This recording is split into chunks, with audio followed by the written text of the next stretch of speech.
Hey guys, what's up? VicariousNick here, and this is my full video review of the A633 ergonomic chair by Odinlake. So let's get right into it. I'm going to start this video review letting you guys know that I did receive this chair for free to do a full video unboxing and review for Odinlake, so I want to just give a quick thank you to them for sending me this review unit. That being said, I'm going to be as honest and blunt as I can be in this video because if you're new to the channel, all of my reviews have no personal bias whatsoever. They are all from the heart, and I look at it from an average consumer on if they should actually go out and purchase this device. Because one of my main reasons why I started making videos in the first place, I wanted a video that could show somebody, hey, maybe I should go out and actually spend my money on this, or if maybe you should completely stay away because it's not worth your hard-earned cash. And knowing that my videos have helped people make those decisions really truly means the world to me and makes me want to continue making content. So with that, we're going to start out with the pros of this chair, as well as we'll talk about the cons later on. I will have timestamps if you look at the scrub bar below. So with that, let's get into it.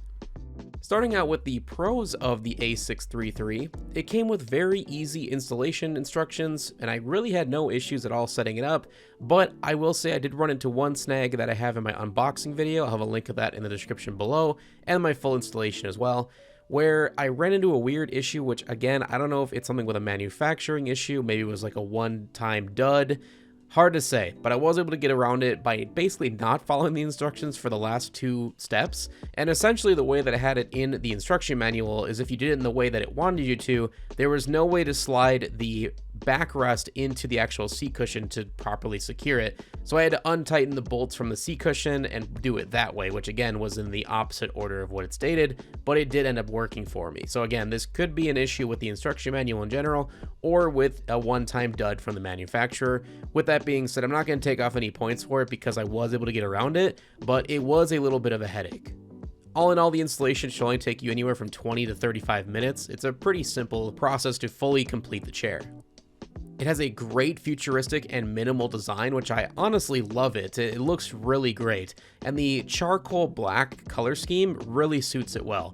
As of right now, there isn't any color options on their website, but I would love to see maybe a white aesthetic choice, or maybe a blue or a red or something like that in the future for people who want to add a little bit more flair to their office setup. But for me, this one works perfectly. You can tell it's completely made out of very high quality materials, from very, very strong plastics to metal to chrome, you name it. It looks really, really good. And it feels like a durable and expensive piece of hardware. It doesn't feel like a cheap Chinese knockoff, which is really good because I want to say this up front, this is a $500 chair in the US. So no, I'm not going to go easy when it comes to small nitpicks or anything like that, because when you're spending over $200 for an office chair, you're expecting a somewhat luxury experience. I also really like the chrome accents on the base. I think it just adds that much more of a premium feel to the design. It's got a nice mesh back and headrest, and I really like this kind of material because it's breathable and it conforms really to any body shape. It does have very great lumbar support. I was strongly surprised by it as well because looking at it, it doesn't seem like it would be that great. Most chairs out there, the lumbar support is basically a metal rod in your back that you can adjust to stick out farther and farther, where this one is designed in a way where it conforms to your back based off your custom back shape. It's impossible to really describe, but I hope I can catch it a little bit on camera, but even adjusting left and right, you can feel the lumbar support actually adjust live to your spine, which really feels great when you're sitting in it. I was also very pleasantly surprised by the seat cushion. This is the main thing that most ergonomic or really any office chairs mess up in my opinion, where they're either extremely firm to the point where they're uncomfortable, or they're a little bit too cushiony to where you sink into them and end up just sitting on a piece of cardboard anyway. This hits that perfect happy medium where it's a dense enough foam where you do sink into it, but not all the way, and it doesn't add fatigue on your thighs or your lower back over long play sessions. You also have fully adjustable armrests that go up, down, forward, and back, and they also adjust diagonally inward and outward, but I do wish they also adjusted straight inward and outward.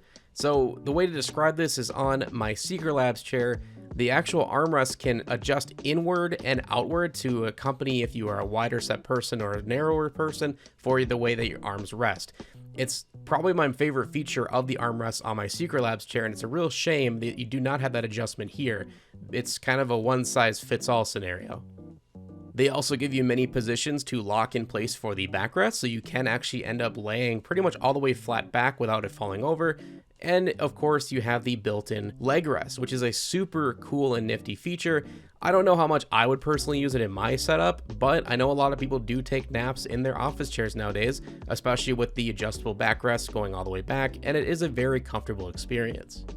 I also really enjoy that you can adjust the seat cushion forward and backward. So again, it depends on how much pressure you want on your back for the lumbar support, but this is a feature that is missing from so many chairs out there, and I'm really glad they implemented it. And lastly, the headrest is fully adjustable up, down, and you can angle it down and up as well, depending on your head shape and the length of your neck. So all in all, I really do love the design and comfort of this chair. I was able to sit in it for hours at a time. I work from home fully remotely, and I would sit in this from anywhere from 8 to 10 hours a day, and I really didn't have any issues of fatigue on my spine or on my thighs from long seating sessions. However, there are a few cons that I must note from my experience from the past 2 weeks of using this chair. Starting out with the armrests. Now, I already had a little bit of a gripe, like I stated earlier, where they do not actually adjust in and out, but they also are extremely stiff and just nothing special. I wish they would have added a little bit more padding on top, because if you're like me, you do put your elbows on them quite often, especially when doing a lot of typing at your computer.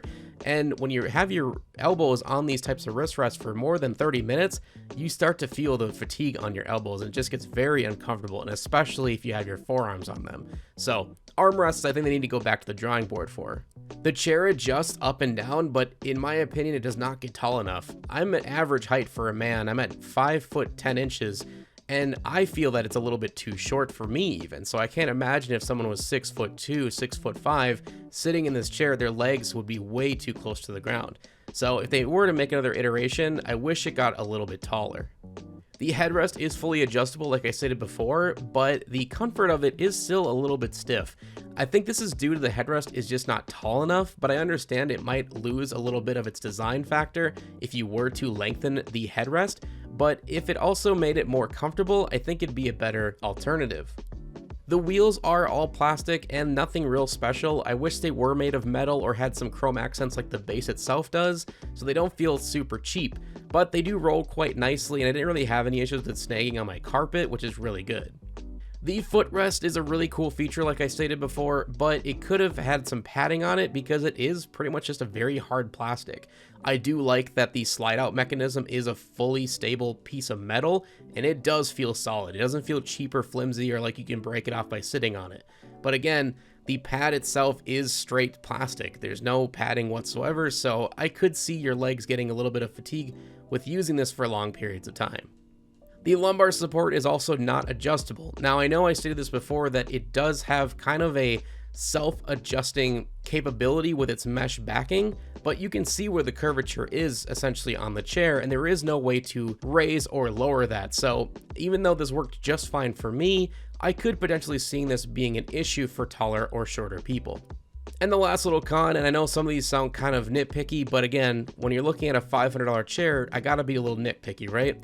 It is a very heavy chair. So if you don't really lift too much or you can't lift very heavy objects, it's gonna need at least 2 people to build, let alone move from room to room. So keep that in mind. But you could also argue that the heaviness is a good thing because it shows that it is made of premium materials. So it's one of those catch-22 features, if you will. But that is it for my pros and cons list for the Ergonomic A633 chair by Odinlake. I do want to again thank them so very much for sending this review unit to me to test for you guys. And in the end, I do think it is a very worthy chair for your investment of $500. Now again, it's not perfect. It does have its issues from time to time, and I think for a $500 price tag, this chair should be near perfect, and I think they definitely could get there. So thank you guys so much for watching my full video review. I hope you enjoyed it. If there's anything that I didn't cover in the video review, let me know in the comments section below, and I'll get back to you as soon as I can. Please leave a like to show your support as always, subscribe so you don't miss the next one, and we'll hopefully see you in the next one. Peace out.